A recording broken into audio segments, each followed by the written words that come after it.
please, thank you very much, but don't, please, I'm not staying. The thing, no. No, I'm sorry, ladies and gentlemen, I don't, normally I would do, well, I don't use the word normally loosely, but ladies and gentlemen, shut your rich face, you. Listen, I've had a ghastly time, I really have. No, I had a it's been now. No, I'll tell you what happened, you see. What's today? Yes, it was not today, it was last Wednesday, and I was sitting at home in my apartment in the lotus position, and there was... She's bucked up now, haven't you, love? She's bucked up. No, it's not a car, dear, it's to do with yoga, you see. Anyway, there I was, and there was listen, there was a bang on the door, see, on the wall, bang on the wall. So I unwrapped myself, and I went into the bathroom, and I stuck my head to the bathroom window, and there was a woman next door. And she stuck her head to her bathroom, and she said, "Oh, Mr. Howard," she said, "you're what on the phone?" So I wasn't, there's no point against both everyone, you see, because, well, she gets more calls than I do, you see, so it doesn't really matter. So I went next door, pushed her way through in her place, and it was, milling with people. It's very embarrassing, living next door to a massage parlour, and I went in to get this phone.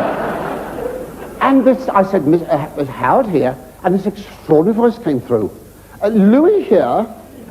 So, I said, 14th, 15th, or 16th? No, not a titter. Not a titter, this voice. He said, Louis Benjamin here, Louis Benjamin. See, he said, Louis Benjamin, a complete stranger, may I say. So, he said, Louis Benjamin, he said, theatre boss, London Palladium, etc., etc. So I thought to myself, no wonder I'm a complete stranger. I thought about the etc., never mind. So he said, I've got a job for you. So, so, yes, sir. So he said, could you pop round and see me in the office, he said, because I haven't got time to explain it to you now, he said. In any case, he said, my 10p's have run out. So I went down, so I thought to myself, well, whatever the job is, there'll be no money in it, that's for sure. I went down to his office. Up to his office. I mean, I was a bit puffed, because I'm clambering 6 flights of stairs. But I must say, he was very nice. I mean, he was standing by his office door there, ready to greet me. And he was very nice. In fact, for one moment, I thought he was going to ask me in. And he said, I'm so sorry we can't offer you anything. You've just missed the tea trolley. Well, I said, don't worry. No hat. I said, no hat.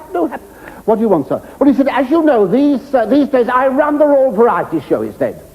And he said, this year I have an entirely new concept. I said, you're going to cancel it. He said, no. He said, no. He said, I want to make some new changes. This year I want a thematic approach. I mean, thematic approach, starting off running a stall in Berwick Market.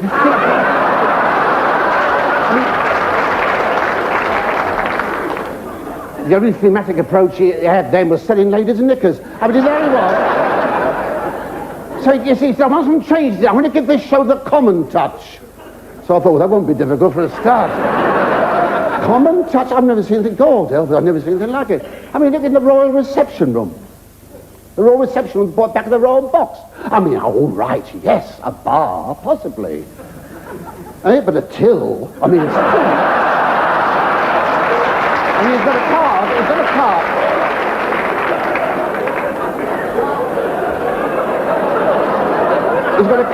He's got a car underneath, no credit. He's got a car, a refusal may cause offence. I mean, you can't do these things.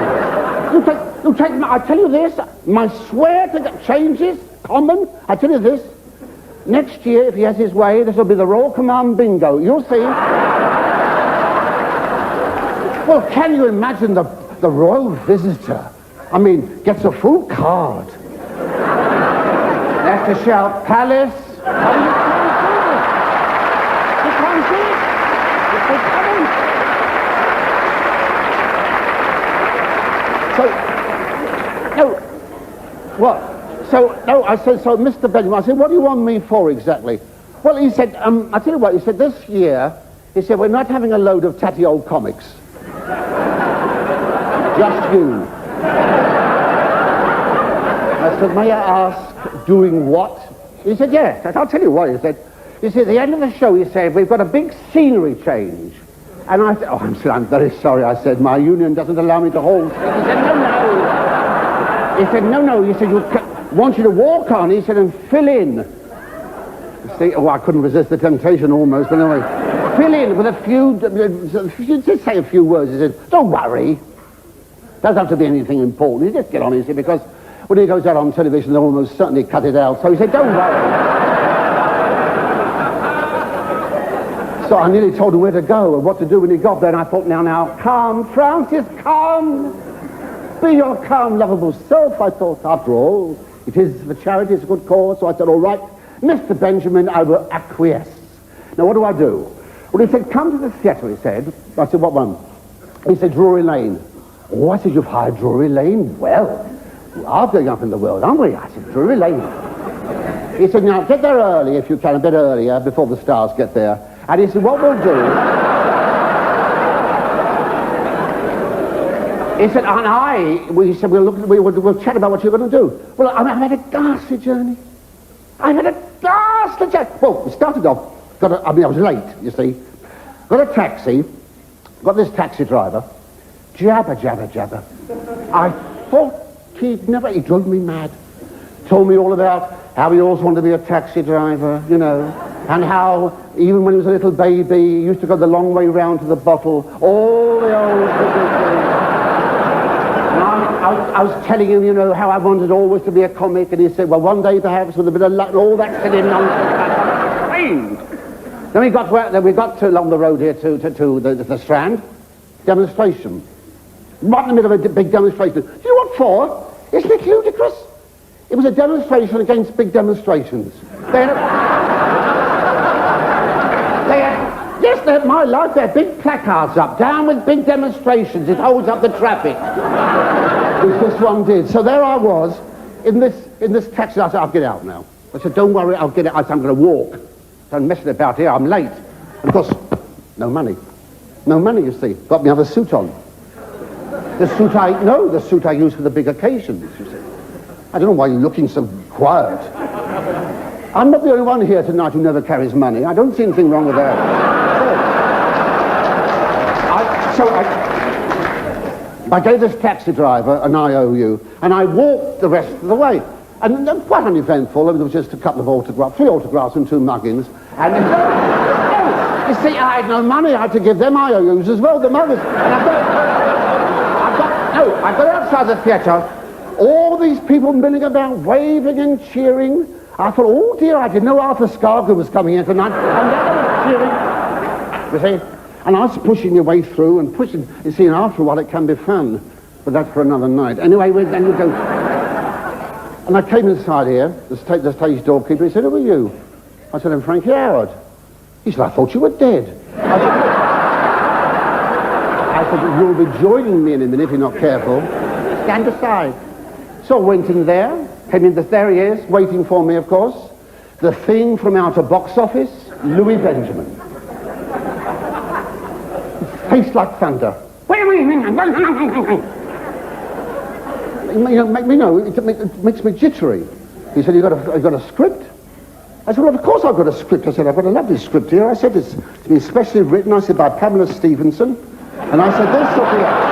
No, I said, he said, let's have a look then. He said, what's this? He said, this call girl wanted to try a different line. I said, well, there's a telephone. He said, that's out. So I said, he said, what? This nun had a strange habit. He said, no, that's out. So I'm so humiliated. I was so humiliated, ladies and gentlemen. I've never been so humiliated since I was overlooked for the main part in the stud. But now, as I come. Ladies and gentlemen, not allowed to sing, you see? No, I mean, not allowed to do the script. So I will sing a song. It'll make a nice change. And so what I'll do, no, please, nay, thrice nay, I'll sing Please, nay, thrice nay again. No, what I'll do tonight, ladies and gentlemen, I'll do a number which has always been associated with me.